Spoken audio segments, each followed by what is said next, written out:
He's on Team Trump, and he joins us right now. Congressman, good to have you. Thank you. Your endorsement came after you had a chance to meet with Governor DeSantis. I think you had said you hold, no issues with Ron DeSantis. You just like Donald Trump better for the White House. Could you explain? Yeah, I love Donald Trump, but I wasn't going to just endorse him out of loyalty. I wanted to do my due diligence for this next time around. I wanted to visit with the serious contenders. I met with Nikki Haley last year.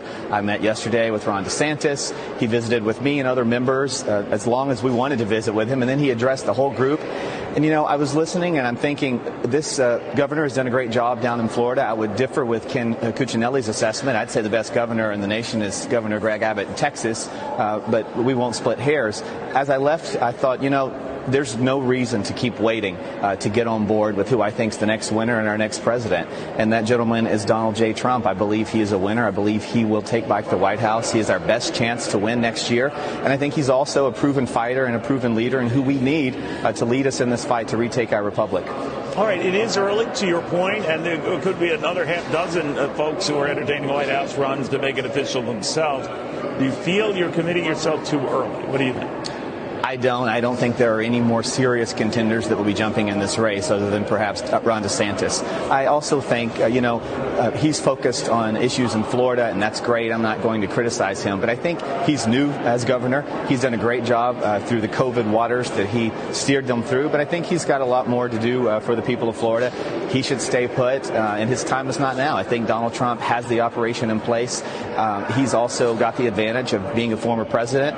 He has committed supporters all around this nation. I believe they will not break from him. I believe they're all in for him. And Governor DeSantis also struggles with the fact that he's in a legislative session. This is not like it was when Rick Perry was running and waiting for his legislative session to end. I was a state representative in the Rick Perry-led governorship, and I watched him struggle with waiting for our session to end. But what he didn't have was a former president, which Donald Trump now is, and an operation already in place. It was a free-for-all, so to speak, and he didn't have an organized Trump team fighting against him that Governor DeSantis does today. All right. Now, you mentioned the present, governor of Texas, Greg Abbott. He could, we're told, throw his hat in the ring as a presidential contender. Does it matter? You still prefer Donald Trump?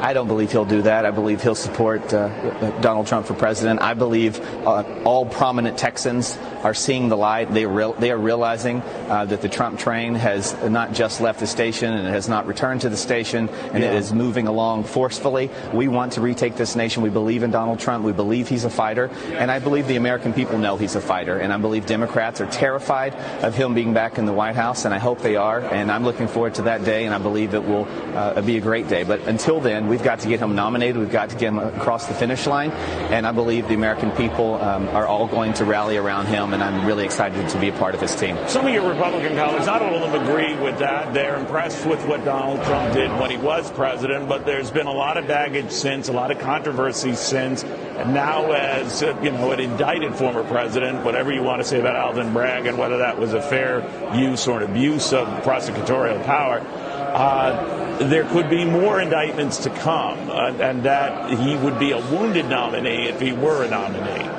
What do you think? I spoke with the president. I talked to Donald Trump last night on the phone last night. He did not sound wounded to me.